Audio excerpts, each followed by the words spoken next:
أعوذ بالله من الشيطان الرجيم بسم الله الرحمن الرحيم الحمد لله رب العالمين الصلاة والسلام على رسولنا محمد وعلى آله وأصحابه وأتباعه وسلم السلام عليكم ورحمة الله.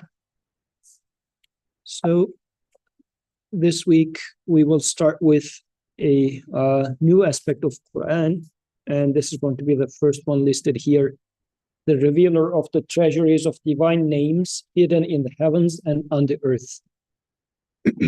So this description is mainly focusing on divine names. And for that, a few questions to list here. The first one is, what is a name? What is a divine name? What is its significance? Because Quran is, from beginning to end, full with divine names, mentioning divine names. But what does it mean, really? What is unique about this? This would be our number one question before we get into the verses. And number two, this description is suggesting that divine names are hidden in the heavens and on the earth, but Quran is revealing them to us. So what does it mean that first, divine names are treasures? What does this mean? Number two, are they hidden? And where are they hidden, or why are they hidden? Like, do we agree with this statement of divine names being hidden treasures? These are going to be the first part of the discussion. What do you think? What's the divine name, or what's a name in the first place? When I say divine name, what comes to mind? The 99 names that your parents would like inside this. Okay, 99 names, your parents teach it to you. Pray with this, your prayers are going to be accepted. Okay, good. Yes. Like many names to describe like a manifestation of God in our lives or in creation. Okay, so descriptors of the Creator in through its manifestation in our lives. Very nice. When we say a name, before getting to divine names, then what's a name? I don't remember what it's called, but I was an obstacle. What was in the name? What is in the name? What is in the name? Yeah, I don't remember. Okay, it was quite out of context, but that's good. What's a name in general? Label A label? summarizes An attribute, something. So your label is Zareen. Does it summarize anything about you? I guess as I interact with people who they hear the names they will be able to think of a summary of I guess like my attributes or qualities. Let's see.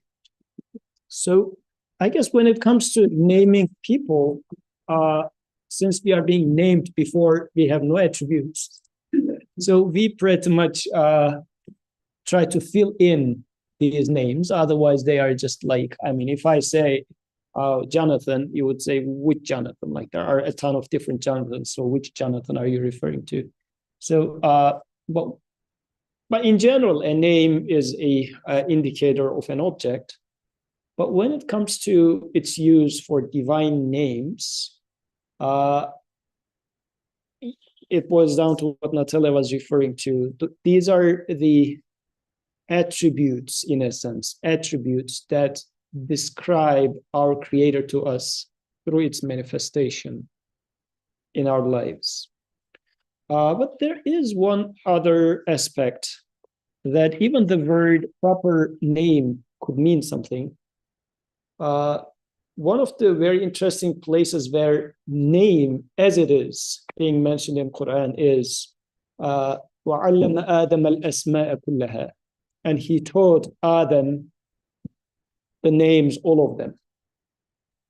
And he says just names. He doesn't, I mean, sometimes this is being taken as, in translations, names of objects.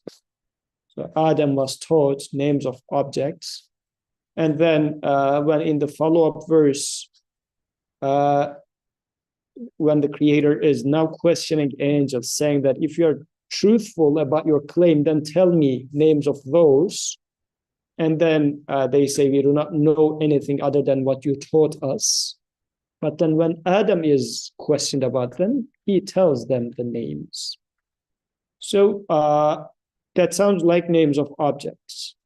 But even the names of objects are the means with which we start identifying them or distinguishing one from the other. And this distinguishing of one from the other can be taken in two ways. One is just for the sake of distinguishing them, or they can be taken for a means beyond them. Like they can become a tool with which I get to learn my maker. Does this difference make sense? Like, for example, we have letters, and letters have names, A, B, C, D, E, F, G, and whatever.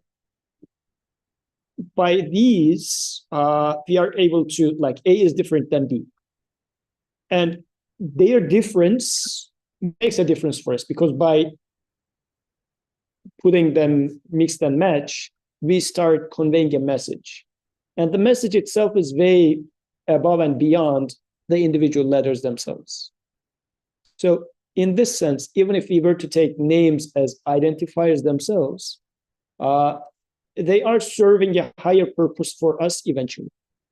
On the surface, letters A, B, C, D, E, nothing is apparent there. But once you realize what is beyond the letters, then you start seeing the meaning. What I'm trying to say here is, meaning is right before your eyes, but it is hidden from you. When you look at this text written over there, if you get stuck with the letters Alif, Ba, Ta, Sa, the meaning is hidden from you, although it is right there. Somebody need to come and teach you how to read so that you start seeing the meaning behind these signs. When it comes to the creation, the suggestion in here is that divine names are there, but hidden from you. Qur'an is revealing this hidden treasure to you. This is the unique aspect that we are expected to see here. So I'll go with Dart again, since she mentioned 99 names. Can you give one example out of these 99? Merciful. So how could it possibly be a hidden treasure and Quran reveals it to you? What would it mean for it to be hidden? Yet with Quran unrevealing it, you realize, oh, actually it must be merciful.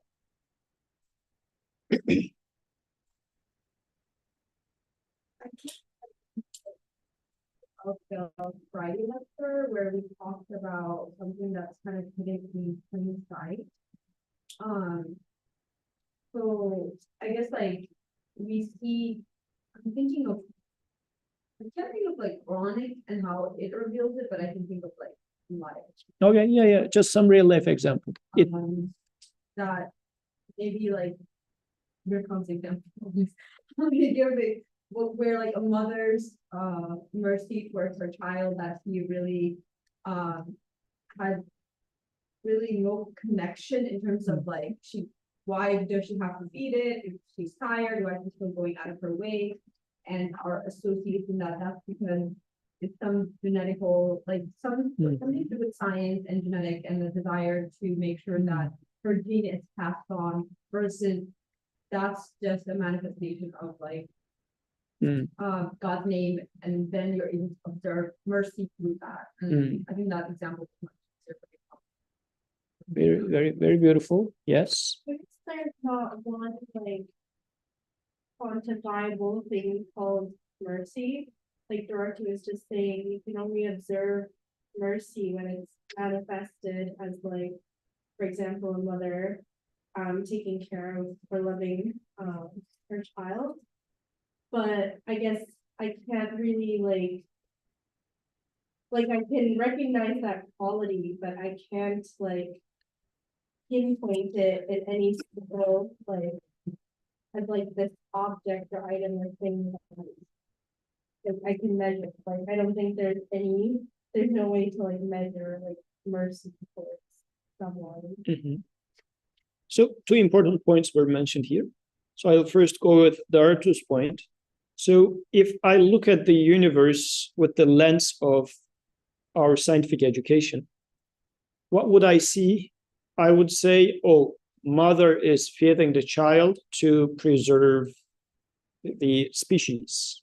Like it's preservation of the species. It's like this chemicals are there in the hormones or in the blood of the mom, which forces her to take care of the baby, but not knowingly how did this mechanism develop, because in those whom this mechanism developed, they were able to provide offsprings. So actually, by chance, it happened that this mechanism of hormone developed, which forces mother to take care of the child, and which is for continuation of the species. So this is the lens. But Qur'an is, how is this happening? Because I'm not focusing on a single mom, and I'm just trying to, what is being my lens? I put the hormone, mother manifests this trait. If I remove hormone, she does not. Therefore, I say hormone does this, and I try to put the pieces together.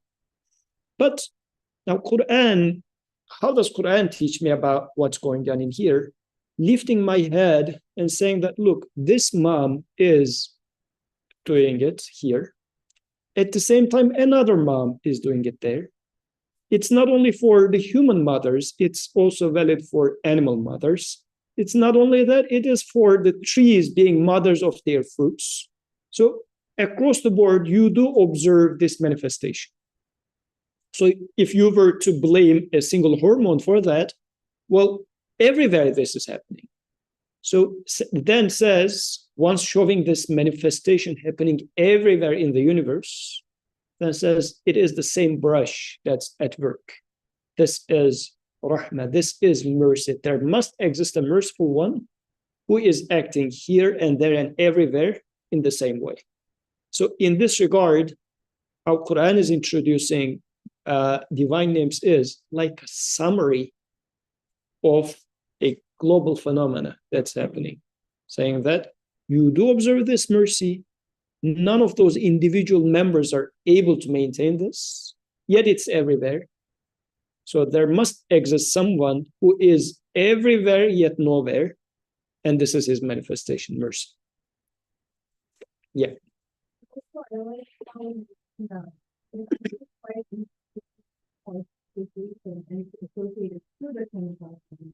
And but the problem is the actual cause is hidden. So like that requires a little bit more work than for me looking at the association being like, okay, this is happening at the same time this thing is happening, but it doesn't necessarily mean that one is the actual cause of the other. So that was also helpful in trying to figure out, okay, what is actually happening. Yeah. Because whatever is causing this must be knowing and caring about the past and the future of the child. And now you're just showing me a chemical compound, which is apparently doing the job. So then either I will assume this knowledge and wisdom in this chemical compound, or I would say it happens without wisdom, without such a far-sightedness.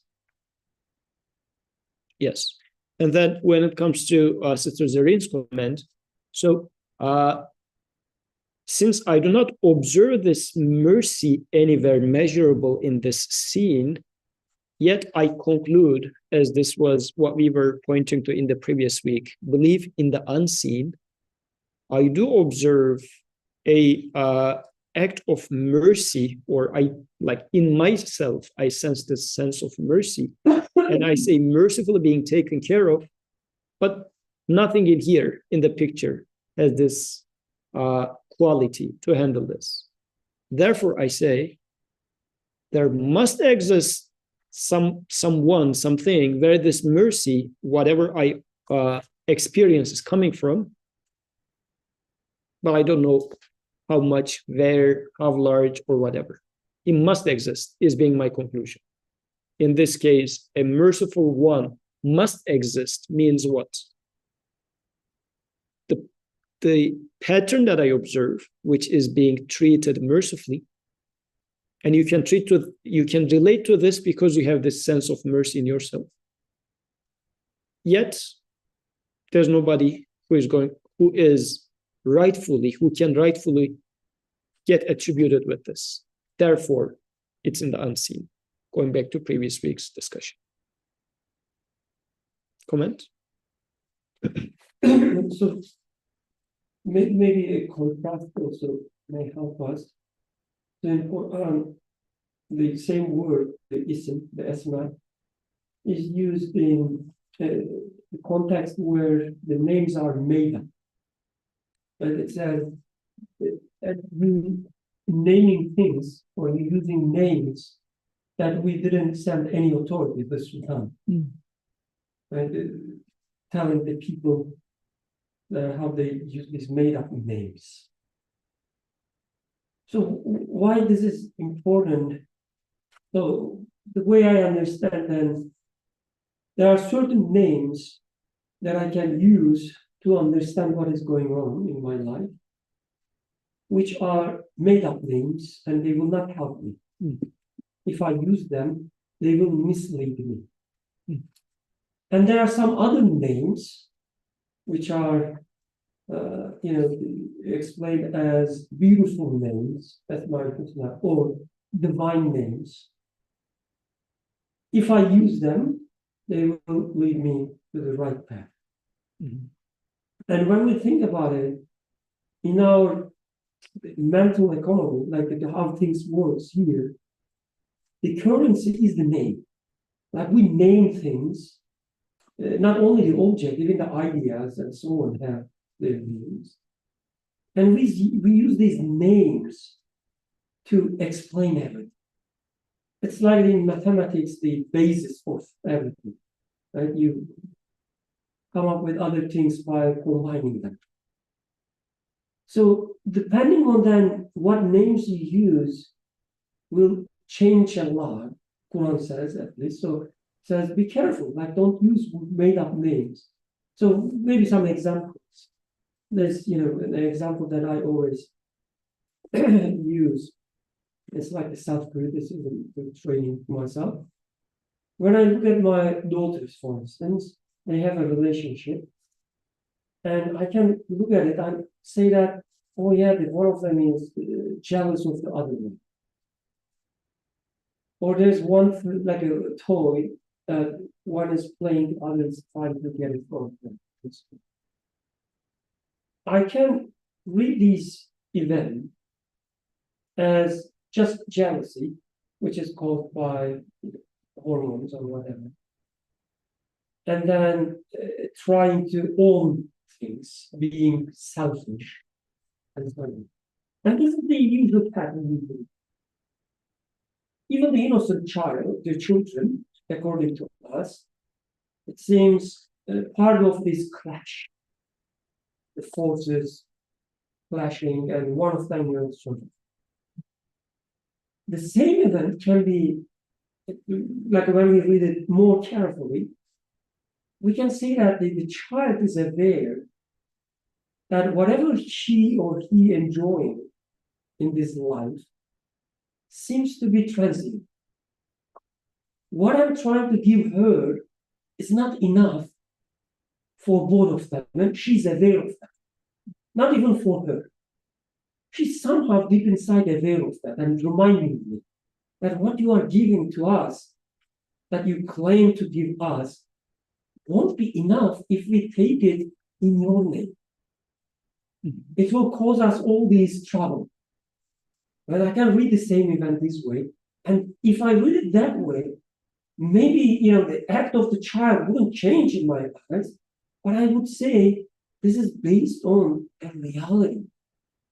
The child is not acting selfish or, misguided. Because the first interpretation requires proper training of the child. You cannot be selfish. You have to share it with your brother or sister. That's the conclusion. So it led me misguidance. But the second interpretation says, yes, she's right. She's right. I cannot give them. So I need to show them the mercy or compassion they need is beyond me. And then if I can convince them about that, they can be happy together. So it's the training of myself now, not them, which is based on reality this time. Very beautiful. Actually, you exemplified then what it means that the divine name was a treasure hidden in plain sight. Exactly. But I didn't read it because I just wanted to educate the child with a slap for the online people. So, yeah, alhamdulillah, very beautiful. Actually, then the following verse could be a good example for that. So, وَلَقَدْ ذَرَأْنَا لِجَهَنَّمَ كَثِيرًا مِنَ الْجِنِّ وَالْإِنسِ. And certainly we have created for hell many of the jinn and mankind. لَهُمْ قُلُوبٌ لَا يَفْقَهُونَ بِهَا. They have hearts with which they fail to understand. وَلَهُمْ أَعْيُونٌ لَا يُبْصِرُونَ بِهَا. And they have eyes with which they fail to see. وَلَهُمْ آذَانٌ لَا يَسْمَعُونَ بِهَا. And they have ears with which they fail to hear. أُولَئِكَ كَالْأَنْعَامِ بَلْ هُمْ أَضَلُّ أُولَئِكَ هُمُ الْغَافِلُونَ. They are like cattle, indeed even more astray. Such are utterly heedless.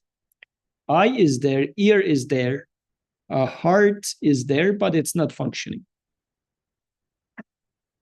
وَلِلَّهِ الْأَسْمَاءُ الْحُسْنَى فَادْعُوهُ بِهَا. The most beautiful names belong to Allah. وَذَرُوا الَّذِينَ يُلْحِدُونَ فِي أَسْمَائِهِ. So call on him by them, but shun those who deviate in his names. سَيُجْزَوْنَ مَا كَانُوا يَعْمَلُونَ. For what they do, they will soon be punished. So if we go with Brother Birkan's beautiful example, I have heart, I have ears, I have eyes, observing what's happening in front of me in terms of two kids demonstrating jealousy. But I do not hear, I do not see, I do not understand what's happening in there. Pretty much I am like a cattle. And actually we have a saying in Turkish, I don't know if English has a similar thing, staring at as if staring like cow looking at train. Like train is passing by in a field and cow just stare at it like this. Like, what the heck is this coming from? So this, and even I remember Numan Ali Khan making a statement about this as well. Like the cattle says, if a super fast car passes, you will just say, wow, you would say, or something. If it passes by a cattle, it will just keep eating whatever it was eating. Like it's so oblivious to what's happening and doesn't care about anything of this sort. So things are happening, but right in front of my eyes, but it is hidden from me because of me, because of my ignorance. And this ignorance is coming from there. The second verse is highlighting this. The most beautiful names belong to Allah.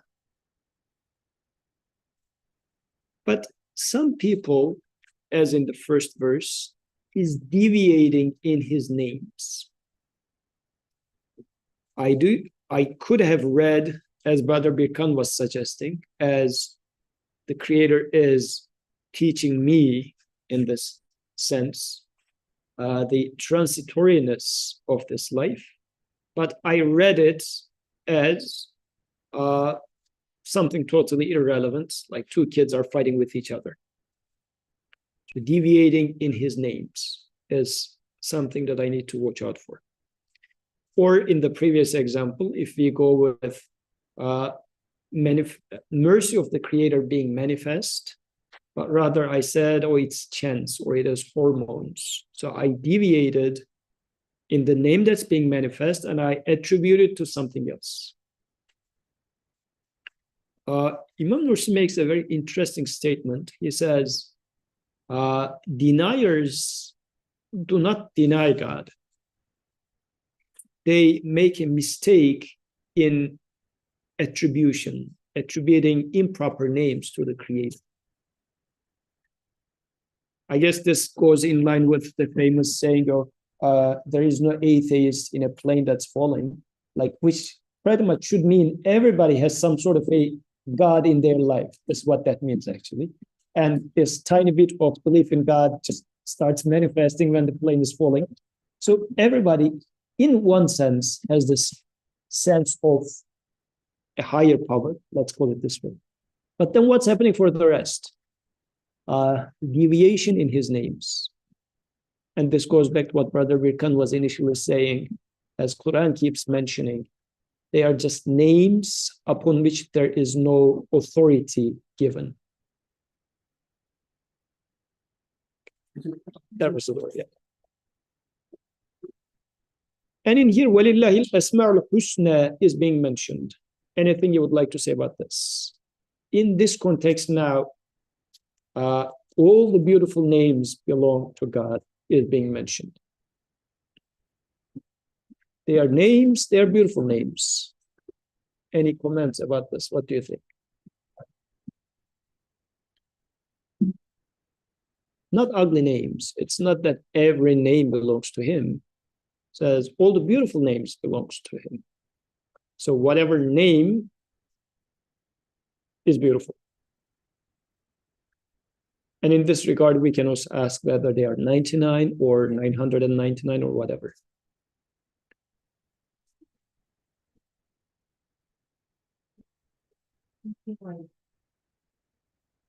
Beautiful, I guess, like, no, I'm actually thinking like characteristics, if anything, because it's like very set in humans, slightly different. I agree with you that you get a name, but even that name that like the parent provides is usually with some sort of characteristics that they have in mind or with or hope for that. And then I start accumulating characteristics. And now, even though there's a lot of derivatives, if I come across, you'll think of a specific trait that's unique to me, despite it being many types of derivatives. But that's, I think, like the difference in, like, when I think versus, I can have a same the difference versus like derivatives, the next derivative or if it can fit in.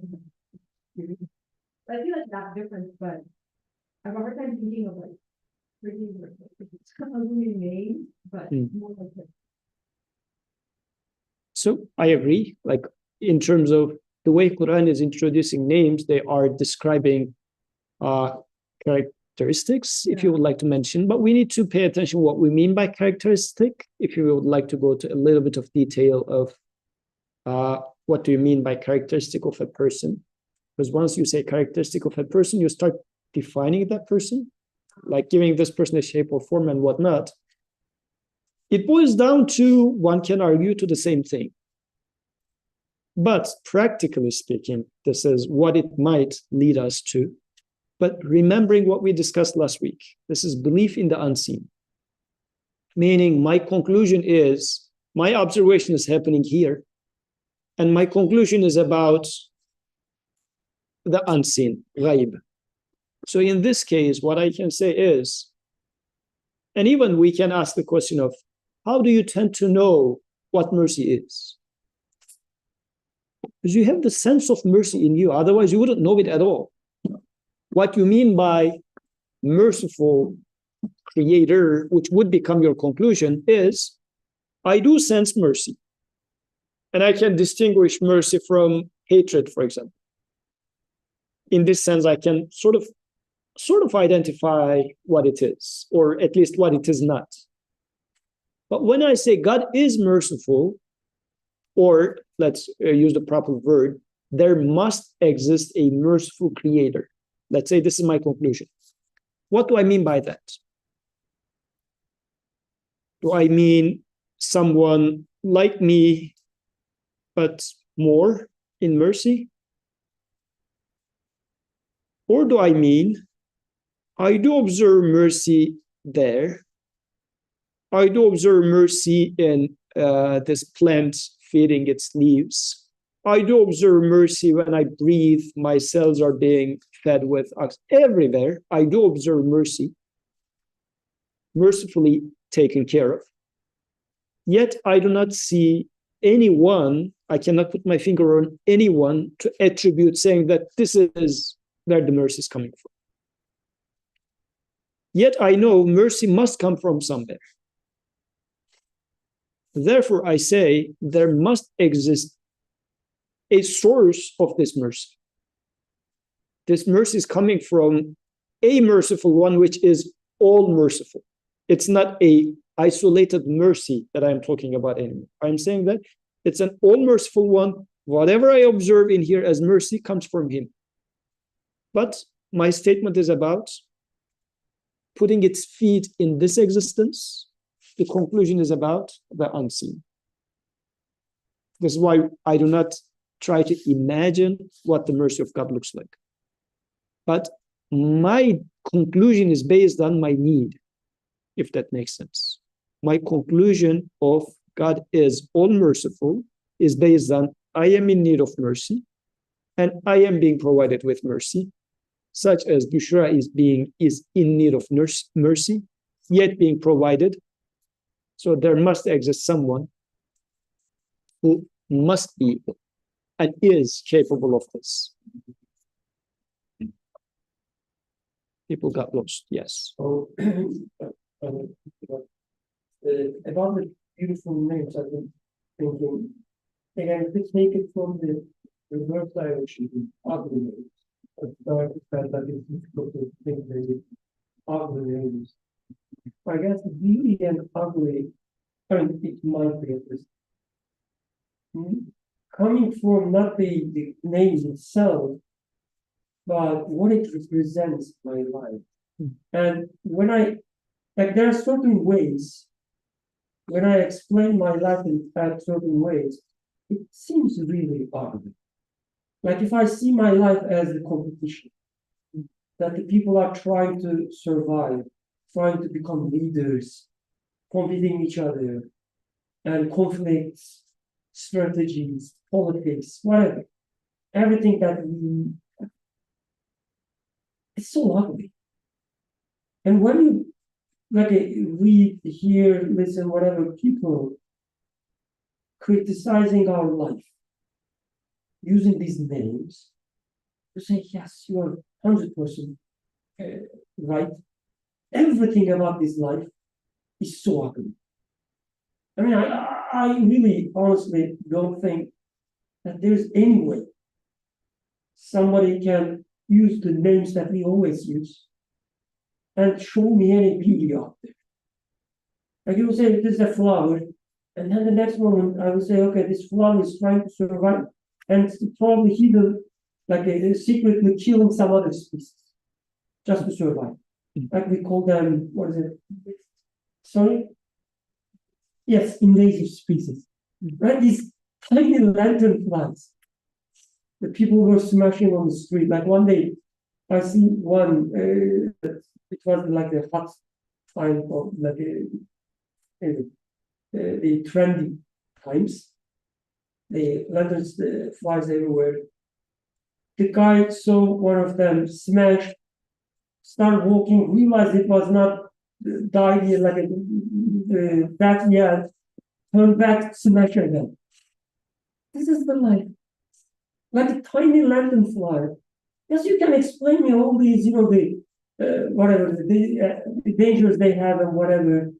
But if this is the point, life is so ugly. So in that sense, the names are ugly. And when they become ugly, when they are characteristics, as we said, or attributes of the things themselves. Mm. Like even the power, such a beautiful name, power, right? We love power. Or when the power belongs to a battery or a person, because the battery lasts only 2 days and I have to buy another. And if one person is a powerful one, I have to be scared. What if he uses or she uses this power in the wrong way? It's so ugly. Even the mercy. It's so ugly when you attribute it to a human being or an animal, because she or he can again abuse that. Or even she doesn't abuse, just don't give it. Like imagine a child desperately needing compassion, but the mom or dad doesn't care about it. Such an ugly name, compassion. And in that sense, it becomes beautiful If we attribute it to the actual source, divine, where it comes from, unending, not like a battery, unending and with no possibility of injustice.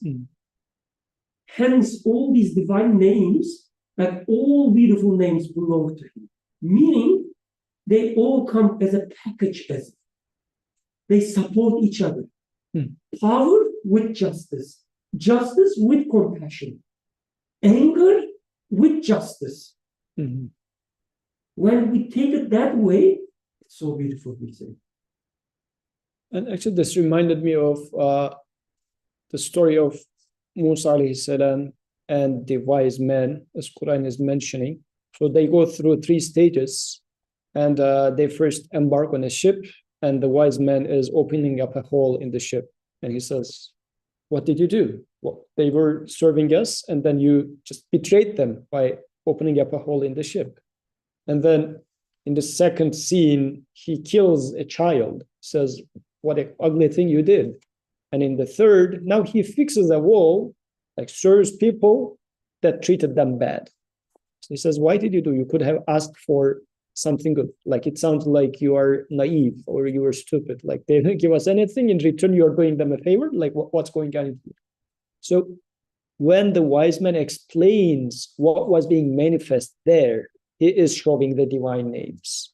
If you read it without divine names, it sounds nonsense. It sounds naive or ugly. And in this example, it was looking at things from Qadar point of view. Qadar meaning, because this wise man in there is representing Qadar, the knowledge of the Creator. Everything is being written with this knowledge. So I guess one of our examples is with popular culture, like Snape killing, what was his name? Dumbledore. Like Snape killing Dumbledore in Harry Potter. So like it's an ugly thing. And at this stage of the movie, you really get irritated from the Snape guy for killing the good guy and the best hope of the good guys and whatever. So but eventually you see the wisdom behind it. But how do you see it? It's not too much of a wisdom, not a good example. Okay. So what is the qadar that's being observed in here? The author, when writing this section of the book, was writing it from a wise point of view that's beyond space and time relative to the book itself. And then you observe seeing the beautiful names in there. Otherwise, it's an ugly act, you would say. So as it refers to its true source, everything becomes beautiful. So this is why وَلِلَّهِ Al-Asma-ul Husna, beautiful names belong to him. It is that everything belongs to him, but when attributed to him, you realize the beauty. Otherwise, it's going to be ugly.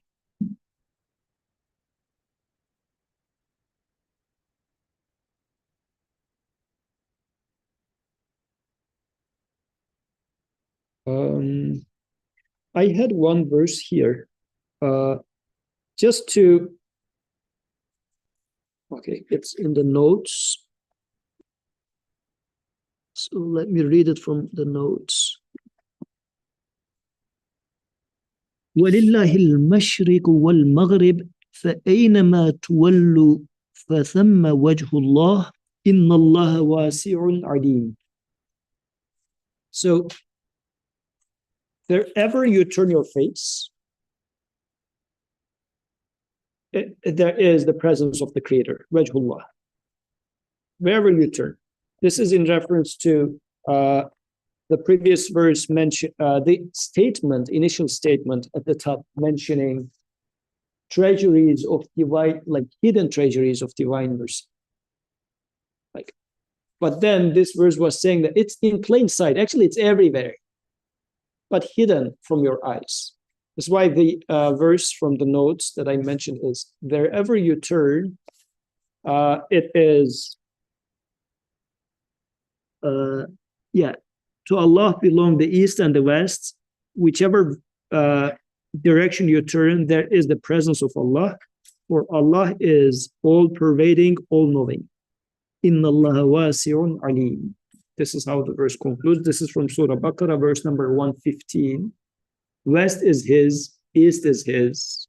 Wherever you turn to Him pretty much. And He is wide or expands in His knowledge, meaning everything returns to Him, refers to Him, then you see the beauty, beautiful names.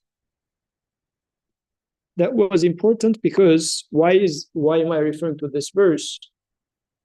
Hidden treasure, yet it's everywhere. This is the distinction.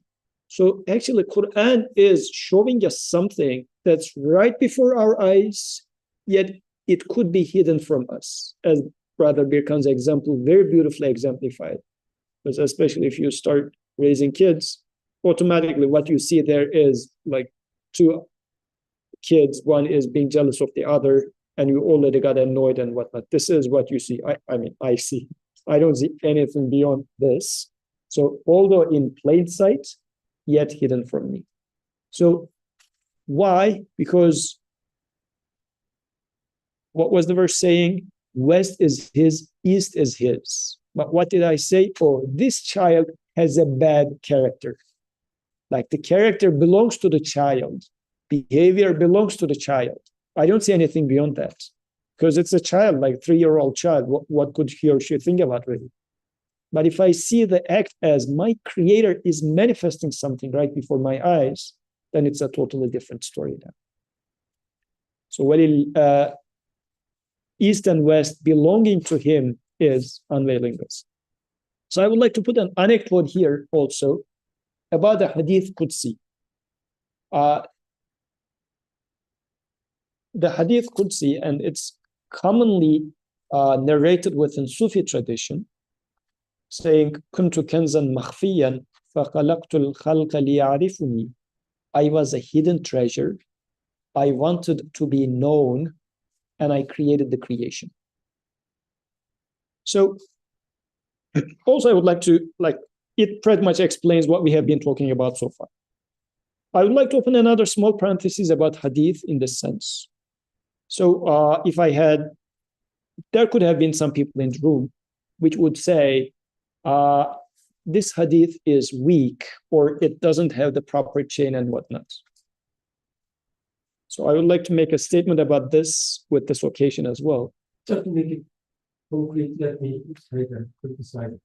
This is hearing the Hadith, which is very good, you know that. Okay. Yeah. So you're making it up. Just making it up. Yeah. So in this sense, seeing a Hadith which is mentioned as mawdhu or weak, dhaif means weak. Mawdhu means made up. Doesn't mean that what it says is wrong. Because this saying is perfectly explaining what we have been talking about and exemplified by this verse. It's right before your eyes, yet you don't see it. This was the first verse. And now the second verse is mentioning how to avoid that, or what's the solution to that. And this is why such a, if you would like to call it a saying, or within the tradition, the chain was broken. Like it doesn't go all the way to the prophets. Then to say that this is unreliable and whatnot means I am stopping myself from benefiting from such wise words. This is why when treating hadith, especially if it is widely accepted from a certain part of the scholarly tradition, I need to pay attention. What does it say? Especially if the hadith is about a more moral value related topic or an iman related topic, which is the case here, then I should say, how can I benefit from this? So in that sense, you're saying when we say hadith is a weak hadith, it doesn't mean that the scholars look at the content and say that, oh, no, it cannot be true. Mhm. But rather, weak hadith means they couldn't be sure about how it ties back to Prophet, or whether it ties back to Prophet or not. They couldn't be sure about this technical part. In terms of narration chain, Yes. not in terms of the meaning of the text itself. And even in this case, this hadith is mentioned as mawdu, which means made up. Like not even da'if, but made up. But this, because when something is made up, it feels like somebody is lying about it. So in this case, though, the meaning is right there in the verse as well. So just as a rule of thumb, if, and in the current setup, due to certain, schools of thought out there, if a hadith is not in a certain book, and even in this book, some of them and whatnot is making, pruning a huge amount of guidance. So in this case, we should rather say, slow down, champion. So what does this say? And can you benefit from that? This, why am I mentioning this? There was an interesting thing happened. I was thinking about this hadith last night and imagining the person who will criticize me. I said, well, can I find a resource for this hadith? And I couldn't find. And then in the morning, I started listening to a lecture. From there, I was left off. The moment I opened it, and it is in the middle of the recording, the person that I was listening to, out of context, started giving the example of this hadith, and then said that people would say this is mawdu. So I thought, wow, there is something interesting going on here. So I have to mention this anecdote in terms of how we treat hadith, because the topic was not about this. He was just giving an example about, actually, even the topic was about some Islamic Islam in social life or something. It has nothing to do with this topic, but this example was given, hence I wanted to highlight this. Okay, another example. قُلِ ادْعُوا اللَّهَ أَوِ ادْعُوا الرَّحْمَنَ. Say, call upon Allah or call upon Rahman. أَيَّمَّا تَدْعُوا فَلَهُ الْأَسْمَاءُ الْحُسْنَى. By whatever name you call upon him, or to him belong the most beautiful names. ولا تجهر بصلاتك ولا تخافت بها وابتغي بين ذلك سبيلا. Neither speak your prayer aloud, nor speak it in a low tone, but seek a middle course between.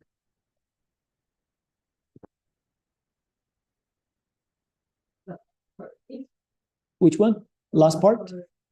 Last part is interesting, which reminds me of Prophet ﷺ as they were coming back from battle, and as they were excited, Sahabi were just shouting name of the Creator. So Prophet said, your Creator is not deaf, like do not shout. What does this mean though? Like it doesn't simply mean, maybe it's saying that you're losing the point. That's what it means actually. Because that reminder is for you, you're reminding yourself, not your Creator. I know you're there. It's not like shouting to make your voice be heard by him, but it's a reminder for yourself. But what does it mean the other end? Like, do not be too faint either. Like it is coming into practicality. Because what it sounds like is my heart, God is there. Like I'm not even speaking it out. So somehow I need to put it into my life, in a sense, practically speaking. Yet I'm not going to take it to the other extreme, saying that it has to be like this, how it happens with obsessive compulsive people when it comes to wudu. Like you take wudu because the motions of wudu signifies some sort of cleansing. You cannot say my heart is clean, therefore I don't need to take wudu. But the other extreme is, oh, like every part of the skin has to be, then it's losing the point again. It's as if now starts thinking that for the wudu to be accepted, every single millimeter, square inch, whatever, of my skin has to be covered. This is the other extreme, losing the point.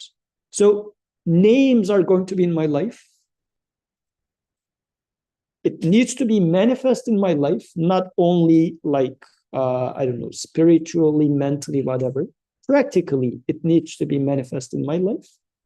But the point of manifesting shouldn't get devoid of meaning either, just becoming a externality. And actually, this distinction is also can be considered between Jewish attitude and Christian attitude. Jewish attitude reduced the law just to the externalities, the rules, a rule set of, and even the example of Surah Baqarah exemplifies this, how they are asked to slaughter a cow. Oh, shall it be this color, that color, this way, that way? Like the point is slaughtering the cow, not the color, not this, not that. This is exemplifying that attitude. On the other extreme, Christianity became a religion without any law, saying that like God is in my heart, is just manifesting. Just give yourself to Jesus and you're like as your savior and you're going to be good. So this is the other extreme. But when Quran gives the example of Christian or Jew talking about me, as this verse is again very same point, mentioning the two endpoints, saying that neither make it too loud nor make it too low tone, but seek a middle course in between. Now going back to the first part again, call upon Allah or call upon Rahman, by whatever name you call upon him, for to him belong the most beautiful names. This is a very interesting thing to be conscious of. Actually, this says whatever you interact with, in fact, boils down to having a conversation with your creator, if you are aware. Like this is why a believer wouldn't like to even waste a single rice in their plate. This is how my parents used to teach me. Like even if a single piece of rice is left on the plate, they would say, "Oh, maybe the barakah is left in there." Like culturally, this is how it was represented. But what does it mean? And why we cannot do things without we cannot We do it with. So saying that as I pay attention to not wasting a single one, then I realize that, oh, the provider, there is a provider of this. It's not mine, so I cannot waste even a single rice. So whatever I turn towards, it is my creator. Yes. I mean, just to fix myself. Whatever I turn, I said it's my creator. No, it's manifestation of my creator. Also. So there's a narration goes back to the Prophet I get from the book of so Imam Ghazali.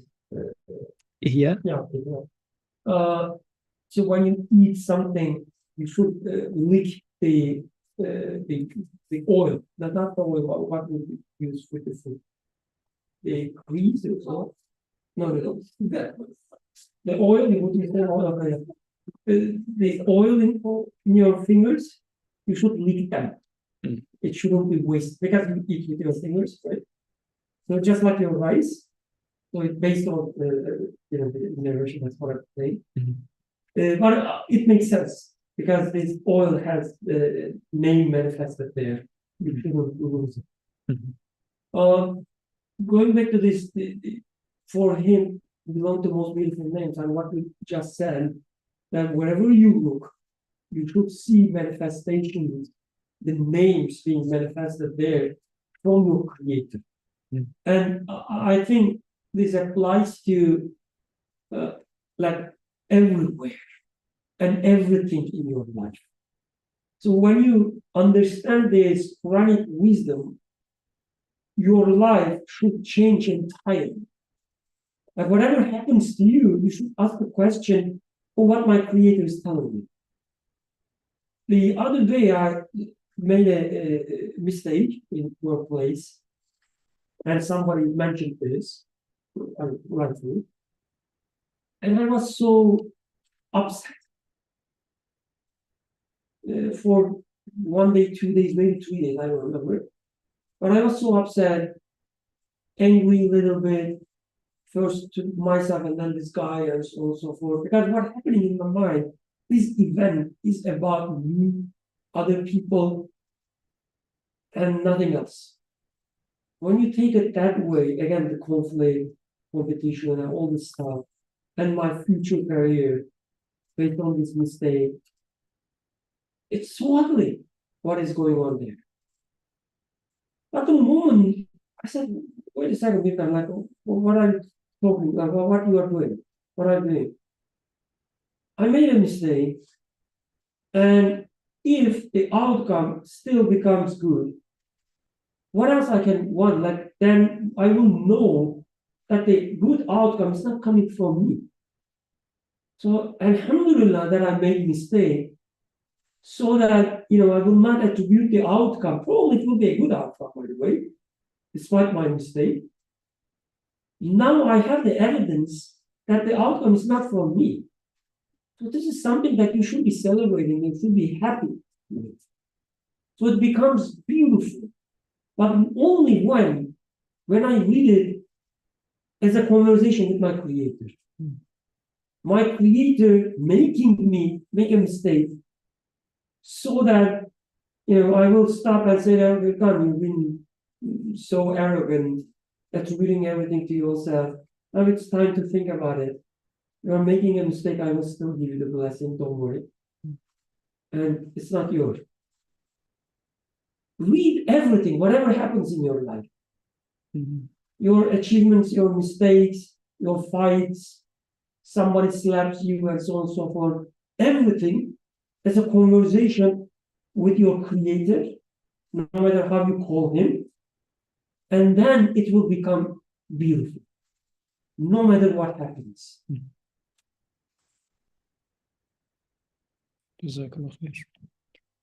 And call upon him as Allah or Rahman could also indicate that, generally you say, oh, Allah makes this, God makes this. But you can also see Rahman in there. Actually, you can see Rahim, Kareem, Razzaq, all names in there as well. Another way to look at it. Like sometimes we tend to say, oh, God gives this, God gives that. That's correct. But in the very same event, would you like, it's something like, for a hungry person like me, I'm not a gourmet, I just eat food. But a gourmet eats the same food and says, oh, this taste is here, that taste is here, or even this one. I mean, they are just as if in ecstasy when eating a simple food, right?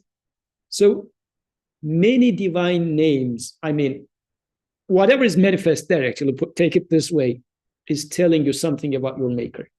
So it's correct to say that God creates this, but seeing merciful, all-knowing, just, all divine names in there is also possible. Whatever you see there is a beautiful name, if you see it. Or, as was mentioned in the previous verse, I would deviate in his names and start attributing certain things to others in there. So this is why, what's happening then? What did Qur'an introduce? If I tie it back to our starting, Qur'an is saying that this universe is divine names, a means for manifestation of divine names from beginning to end. Totally changed the meaning of the universe for me. So referring back to one and only best movie ever, The Matrix. So everything then becomes like, by the way Quran is introducing me, everything becomes this code sliding down. Like everything is manifestation of divine names. Sister Nuran had a comment or a hand. Sorry for making you wait so long. If the comment is still there, we can hear. Assalamu alaikum. Salam. Yes, I just needed to say that when we see Allah and everything, I believe it happened to me quite few times, but it happened where I feel like I see the face or the